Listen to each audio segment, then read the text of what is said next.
I didn't think ghosts were real until I spent 24 hours trapped inside a haunted asylum. This happened to me in a place called Ravenshade. Ravenshade Asylum is a derelict mental hospital in the north of England that was abandoned around 20 years ago. The locals say it's haunted and cursed. They also say anyone who goes inside never comes out again. I thought it was just an urban legend, so I decided to go inside and test it out for myself. But now, I wish I'd never gone in there.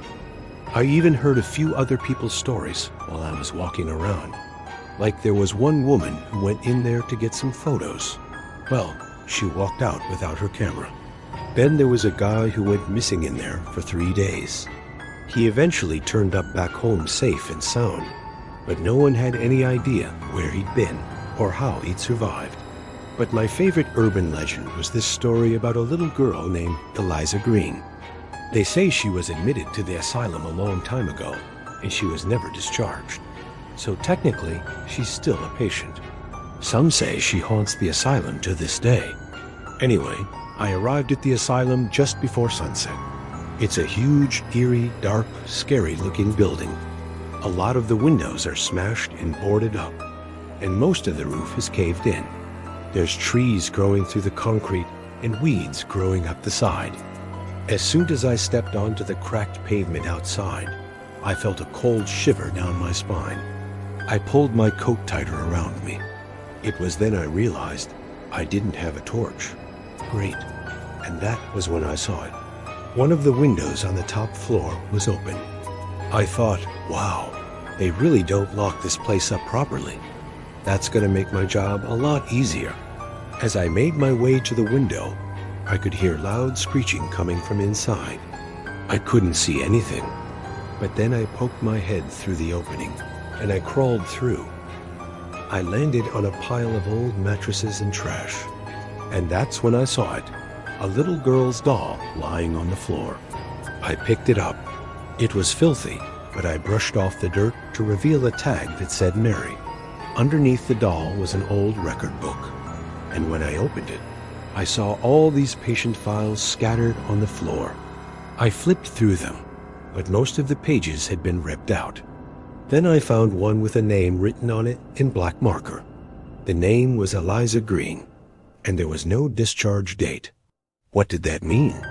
I don't know, but I got a creepy feeling that I shouldn't be going through her file. Still, something told me to pick it up, and that was when the laughter started. I froze. Was someone else in the building? I stood still listening, but there was nothing. After a few seconds, I started walking deeper into the building. That's when the first paranormal thing happened. The light flickered above me, and then the whole room plunged into darkness for a second, before flickering back on again. It must have been an electrical wire rubbing against something, I thought, trying to convince myself. Then I heard footsteps behind me. I whirled around to find whoever was following me, but I couldn't see anything. "Hello," I shouted. "Is anybody there?" No reply. I began to walk away, but then I heard the footsteps again. This time they were getting closer. Now I was scared.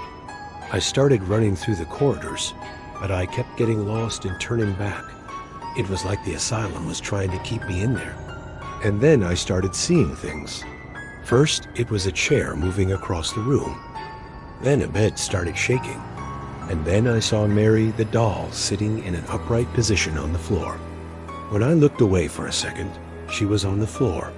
When I looked back, she was sitting up. I froze and stared at it. Then I screamed and ran away. And that's when the door slammed shut. I hammered on it, shouting for help, but it wouldn't open. Eventually, it stopped shaking, and the scratching stopped. I was all alone. I thought maybe I'd imagined it all, but then I felt something wet trickle down my leg. It was then I realized I'd pissed myself. I sat down on the floor and pulled my knees up to my chest. I tried to calm myself down, telling myself it was just an old abandoned building. But I knew something was seriously wrong here.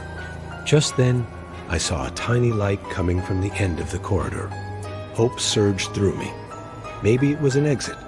I crawled towards it, It was a door. I scrambled to my feet and ran towards it. And that was when I saw it. Another sign that read basement. I hesitated. Should I go down there? I mean, that's probably where they kept the craziest patients, right? Well, I had no choice because the door upstairs had jammed shut. So I went down the stairs and into the darkness. The basement was horrible. There were chains hanging from the walls and bloodstains everywhere. It was also freezing cold. I couldn't see anything, so I used my phone's lighter to try and look around. That's when I saw her. She was sitting on the floor in the corner, and she was staring directly at me. I froze. She was a little girl, and she was all skin and bones. Her eyes were wide and white, and she had a big smile on her face. Then she stood up and walked towards me, her bare feet slapping against the concrete floor. She came closer and closer, and then she spoke. "They said you'd come," she whispered. And then she disappeared. I couldn't believe what I'd seen, but I knew I had to get out of there. Now, I was really scared. I ran as fast as I could until I found another door and burst through it. I don't remember what happened next.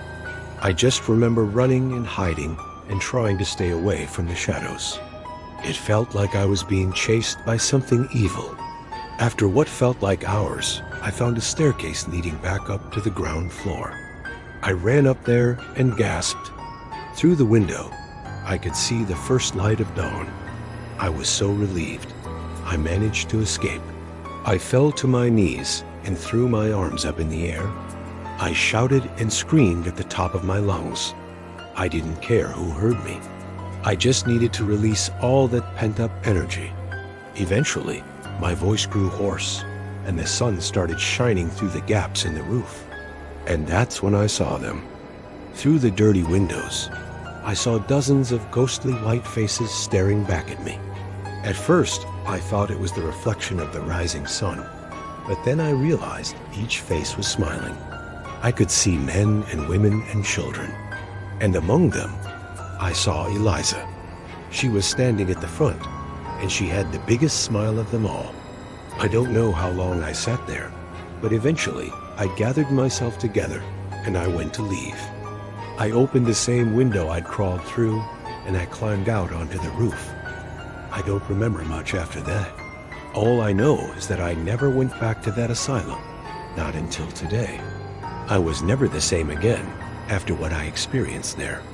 I can still see those ghostly faces in my nightmares, and I can still hear Eliza's laughter echoing in my ears. So yeah, I didn't believe in ghosts before, but now I do. Oh, and I almost forgot. I did go back again, which I will tell you all about if you subscribe. Yeah, it's true. I'm one of the lucky ones who managed to escape, but I'll never forget the things I saw and the things I heard. Subscribe if you want to know what happened next.